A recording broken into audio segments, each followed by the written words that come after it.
चलो अब इसमें ध्यान रखेंगे कि पिछले दिनों में आप लोगों को टॉपिक आपको दो चीज पढ़ाया गया था, जिसमें इटली का एकीकरण भी था और साथ ही साथ आपको जर्मनी का एकीकरण था। इटली का एकीकरण किस परिस्थिति में हुआ, जिसमें मेजनी भी था, गैरिबाल्डी भी था और कॉन काबू का एक अहम रोल दिया जाता है, ठीक ना। उसके बाद जर्मनी का भी एकीकरण हुआ। दोनों का एकीकरण आपको 1871 ईस्वी को हुआ था। जर्मनी में सबसे जाना पहचाना जो व्यक्ति था, प्रसा का चांसलर जिसका नाम था आपको बिस्मार्क, उसने जर्मनी के एकीकरण अपने हाथ में लिया था और अपने अनुसार ही जर्मनी का एकीकरण किया था, जिसके लिए उसने सेडेवा का युद्ध भी किया और साथ ही साथ सेडाउन का युद्ध भी किया। उसके बाद सेडाउन युद्ध के बाद उसने घोषणा कर दिया 1 साल के बाद कि हम संपूर्ण जर्मनी का एकीकरण कर दिए हैं। तो अब ये रहा कि अब इसमें जो पहला जो चैप्टर था यूनान में राष्ट्रीय आंदोलन, अगला जो मेरा जो पॉइंट्स है इसी चीज को आपको पढ़ा दिया जा रहा है। तो टॉपिक का नाम है आपको यूनान में आंदोलन, यूनान में आंदोलन। अब यहां पर याद रखेंगे कि आखिरकार ये जो यूनान जो है, सबसे पहली बात इसमें हम ये बताने का प्रयास करते हैं कि ये जो यूनान जो है वर्तमान में इसकी एक राजधानी है, उसका नाम है आपको एथेंस। एथेंस ये जो राजधानी है उस राजधानी का नाम है आपको एथेंस। यही यूनान है जो विश्व में पहली बार ओलंपिक खेल की भी शुरुआत किया था, ठीक है। ओलंपिक खेल आपको प्रत्येक 4 साल में एक बार होता है खेल। तो यही यूनान है जिसकी राजधानी जो वर्तमान में है ये आपको एथेंस से है, ठीक है। अब बात ये रहा कि जिस परिस्थिति में आपको इटली में एकीकरण हो रहा था, जिस परिस्थिति में आपको फ्रांसीसी क्रांति हुआ है, जिस परिस्थिति में आपको जर्मनी का एकीकरण हुआ है, तो जितने भी आंदोलन हो रहा था उसी आंदोलन से ये कुछ सीखने का ही प्रयास किया। कहने का मतलब यह है कि इसका केवल एक ही मंशा था कि इस देश पर एक देश का कब्जा था, उस देश का नाम था आपको तुर्की, यानी इस देश पर एक राज करता था, उसका नाम था आपको तुर्की यानी टर्की, ठीक है। ये चीज समझेंगे। कहने का मतलब यह है कि पुराने समय में कोई शक्तिशाली राष्ट्र जो छोटे राष्ट्र जो रहता है उसको अपने अधीन में रखने का भी प्रयास करता था। तो तुर्की के बारे में यह कहा जाता है कि तुर्की एक ऐसा देश था जो अपने आप को महान बताने के लिए, ठीक है, अपने आप को महान बनाने के लिए यूनान को अपने अधीन में कर लिया था। अधीन का मतलब कि इसको गुलाम बनाए हुए था, ठीक है। जैसे भारत भी गुलाम बना है, इंग्लैंड ने किया है, उसी प्रकार से यूनान गुलाम बना है तो तुर्की ने किया है। इसलिए कहा जा रहा है कि यूनान जो था ये तुर्की का गुलाम था, या तुर्की का शासन चलता था यूनान पर, ठीक है, या तुर्की का आधिपत्य था। यहां पर यही चीज समझेंगे, ये जो था ये इसको शासन चलाता था, आधिपत्य था इस पर। अब यहां पर हुआ ना कि समय बीतने के साथ साथ यूनान में आंदोलन जो था इसका सबसे अच्छा गवाह आपको 1789 ईस्वी के फ्रांसीसी क्रांति में मिलता है।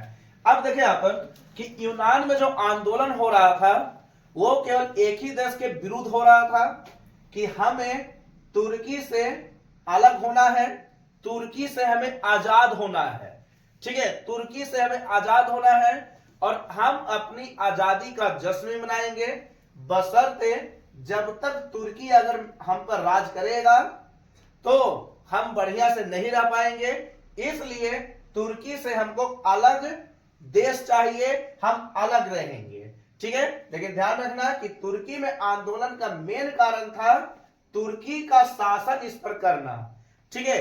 तुर्की चाहता था कि यूनान हमारा देश रहे और हम इस पर पूरी तरह से अपना आधिपत्य करें पूरी तरह से, ठीक है, हम अपना अधिकार करें इस पर। इसीलिए ये आंदोलन किसके विरुद्ध किया, तो इसके विरुद्ध किया आंदोलन। आराम से समझे, इसके विरुद्ध आंदोलन शुरू हो गया, ठीक है, इसके विरुद्ध आंदोलन शुरू हो गया। आंदोलन क्यों हो रहा है, तो यूनान से तुर्की को हटाने के लिए, ठीक है, जैसे भारत में इंग्लैंड को हटाने के लिए कई प्रकार से आंदोलन हुए हैं, ठीक है, जिसमें आपको भारत छोड़ो आंदोलन भी है, बहुत सारे आंदोलन है। तो उसी प्रकार से याद रखेंगे कि यूनान में तुर्की को हटाने के लिए इसके विरुद्ध आंदोलन हुआ, ठीक है, इसके विरुद्ध आंदोलन हुआ। यह बात तुर्की को अच्छा नहीं लगा, ठीक है, आराम से सुनो, यह बात जो था ये तुर्की को अच्छा नहीं लगा। तो जैसा ही ये इसके विरुद्ध आंदोलन शुरू किया तो ये इसके विरुद्ध सैन्य सेवा शुरू कर दिया, ठीक है, सैन्य सेवा की शुरुआत हो गया, सैन्य सेवा शुरू किया। अब सैन्य सेवा का मतलब ये होता है कि ये तो आंदोलन कर रहा था, बशर्ते इसे ये मिला कि ये तुर्की अपनी सेना को उतार दिया कि जो हम पर बगावत करेगा, जो हमारे विरुद्ध बोलेगा, उसे रास्ते से हम हटा देंगे, ठीक है, यानी रास्ते से हटाने के लिए उसने क्या किया, तो सेना को उतार दिया, ठीक है, सेना उतर गया। अब सेना के बारे में यह कहा जाता है कि सेना है तो किसी प्रकार का जल्दी दया भाव इसमें नहीं मिलेगा, जैसा सरकार मतलब बोलेगा वैसा ही करेगा। लेकिन ध्यान देंगे कि तुर्की ने यूनान को अपने हाथ में रखने के लिए, गुलाम बनाए हुए रखने के लिए सैन्य सेवा शुरू कर दिया। अब समय बीतने के साथ साथ यह हुआ ना कि यूनान में यूनान का समर्थन देने के लिए दो देश आ गया। आराम से जाने क्या है, देखिए अब यूनान का जो समर्थन दिया, यूनान का समर्थन जो दिया, जिसमें एक देश का नाम था, जिसका नाम था, एक था आपको रूस,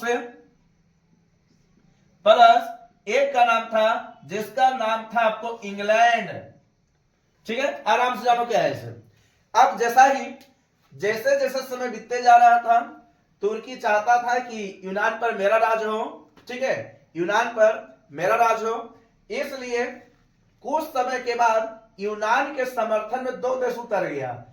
एक देश का नाम था आपको रूस और एक देश का नाम था आपको इंग्लैंड, ठीक है, एक देश का नाम था आपको रूस, एक देश का नाम था जिसका नाम था आपको इंग्लैंड, ठीक है। ये चीज इसने घोषणा किया कि अब हम दोनों मिलकर सैन्य सेवा लागू करेंगे, और इसने तुर्की पर आक्रमण कर दिया, तुर्की पर आक्रमण कर दिया।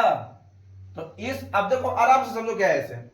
यूनान का समर्थन देने के लिए दो देश उतर गया, एक देश का नाम था आपको रूस जो कि शक्तिशाली देश है, एक देश का नाम आपको इंग्लैंड, वही इंग्लैंड जो अच्छे अच्छे देश को भी गुलाम बनाए हुए हैं, ठीक है, बहुत सारा देश को भी गुलाम बना चुका था, अमेरिका जैसे देश को भी गुलाम बनाया है, भारत जैसे महान देश को भी गुलाम बना चुका था, ठीक है, ये चीज समझेंगे। तो देखो यूनान के समर्थन में दो देश आ गया, एक देश का नाम था आपको जिसका नाम था आपको रूस, एक देश का नाम था जिसका नाम था आपको इंग्लैंड। ये दोनों ने मिलकर, ठीक है, ये दोनों ने मिलकर क्या किया, तो तुर्की पर आक्रमण कर दिया, तुर्की पर आक्रमण कर दिया। तुर्की के एक दोस्त था, इस दोस्त का नाम था जिसका नाम था आपको मिस्र, मिस्र जिसकी राजधानी आपको काहिरा है, ठीक है, ये चीज समझेंगे। मिस्र, अब जो मिस्र जो है ये इसका समर्थन के लिए रेडी हो गया, और तुर्की का जो समर्थन किया जिसका नाम था आपको मिस्र, जबकि यूनान का जो समर्थन कर रहा था जिसका नाम था आपको रूस और इंग्लैंड, ठीक है।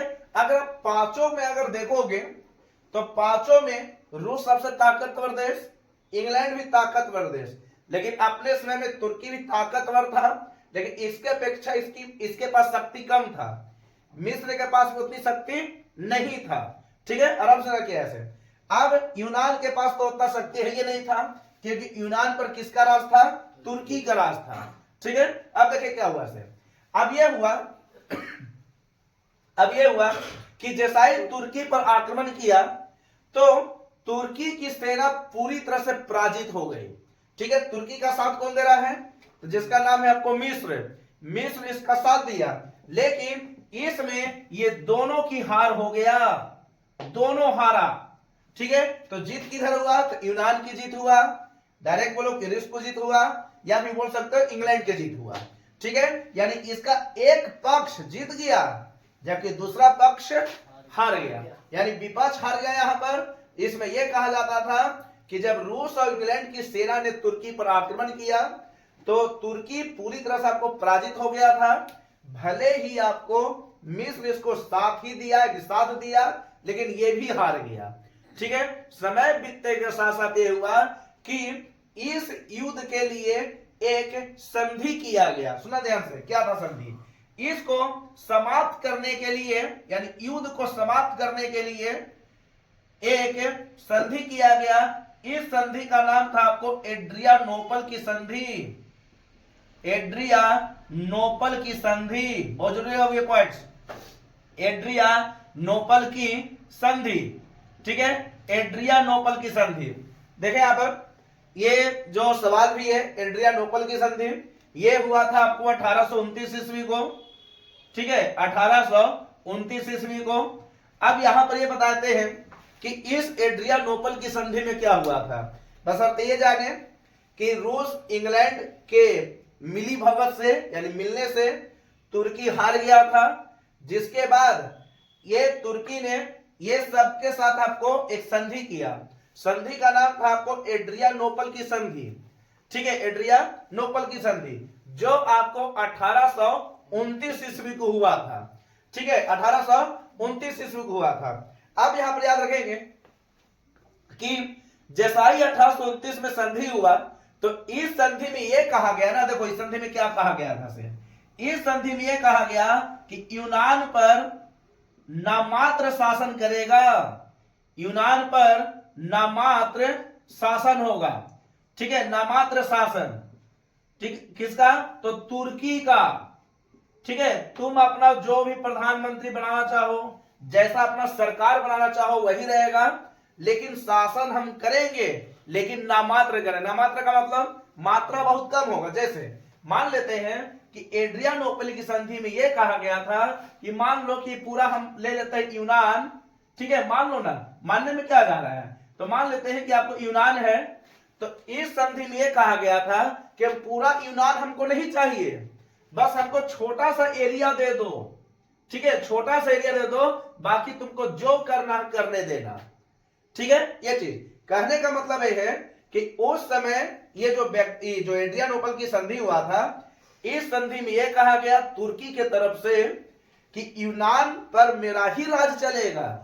ठीक है, लेकिन नामात्र, नामात्र का मतलब खाली थोड़ा सा, लेकिन इसका लोग ने विरोध किया। कौन विरोध करेगा? तो संभव कि यूनान विरोध करेगा इसका। ठीक है, तो यूनान इसका क्या किया? तो यूनान द्वारा विरोध किया गया कि हम इसको, इस संधि को नहीं मानते हैं। ठीक है, हम इस प्रकार की संधि को नहीं मानते हैं जिससे हमारा समाज टूटे, हमारे लोग यहां के टूटे और हमारा जमीन का बंटवारा हो। जैसे आप इसको समझने का प्रयास करो। जैसे मान लेते हैं कि इसको समझने के लिए आप ये मान लो कि मान लेते हैं कि हम ये जमीन हम तुर्की को दे दिए, तो ऐसा भी कभी कभी होता है ना कि तुर्की अगर मान लेते हैं कि 1 दिन, 2 दिन, 3 दिन, 1 साल, 2 साल रहेगा, तो धीरे धीरे करके हो सकता है कि जमीन को बढ़ाना चालू कर दे। हमको नहीं लग रहा, ये यूनान को लग रहा था। ठीक है, चलो अब इसको दूसरा एंगल से समझो। मान लेते हैं कि कभी आप मान लो ना कि आप ट्रेन में बैठे हुए हैं। ठीक है, और ट्रेन में आप बैठे हुए हैं और कोई अगर महिला आ जाए। ठीक है, अब महिला अगर बोल रहे कि हमको भी सीट चाहिए, मान ले तो उसको आप 300 सीट दी है, लेकिन थोड़ा थोड़ा करके वो सीट को फैला लेगी पूरी तरह से।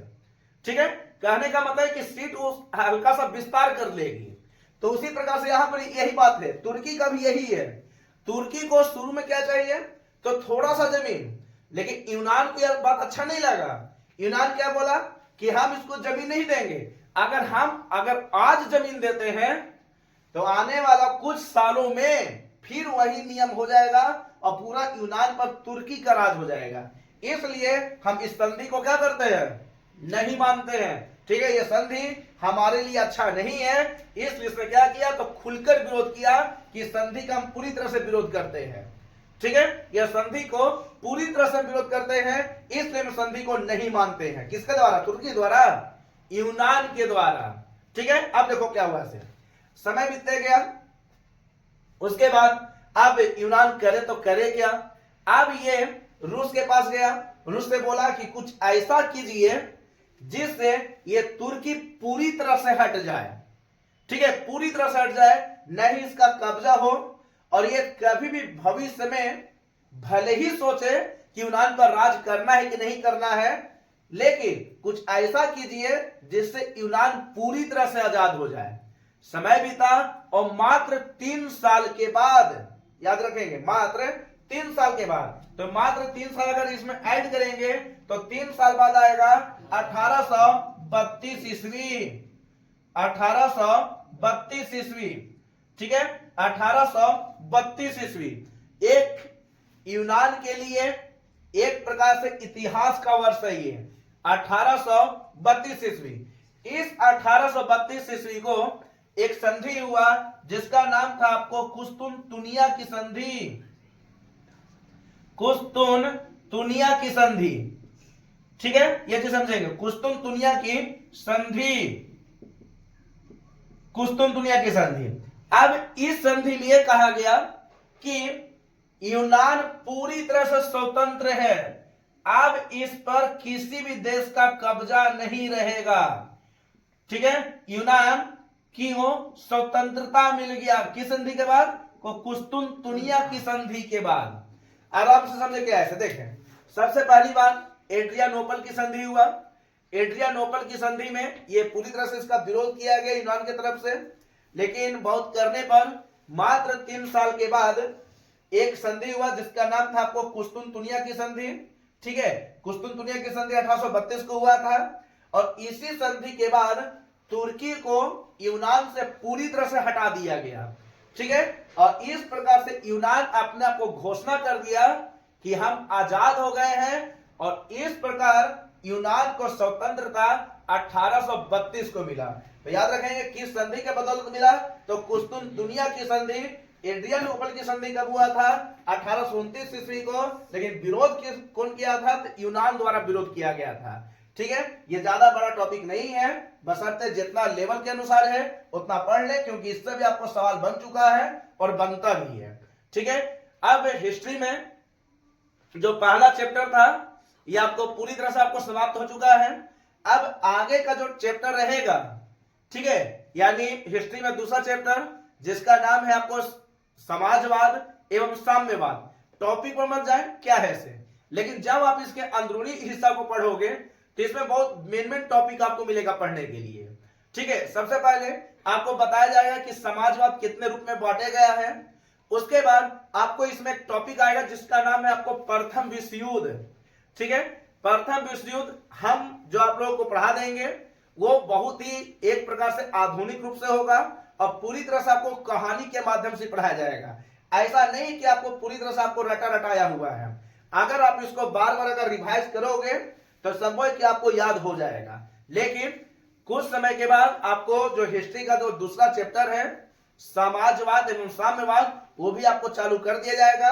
ये आपको लास्ट टॉपिक था, ठीक है, यूनान आंदोलन। इसके बाद कुछ और देश आजाद हुए जिसमें आपको हंगरी भी है, पोलैंड भी है, बोहेमिया भी है और अन्य देश भी है, ठीक है। और इस प्रकार से पहला जो चैप्टर था पूरी तरह से क्लोज हो गया, बाकी आप इसको आराम से उतारें। अगला जो टॉपिक रहेगा वो रहेगा आपको समाजवाद एवं साम्यवाद, ठीक है, उतारें।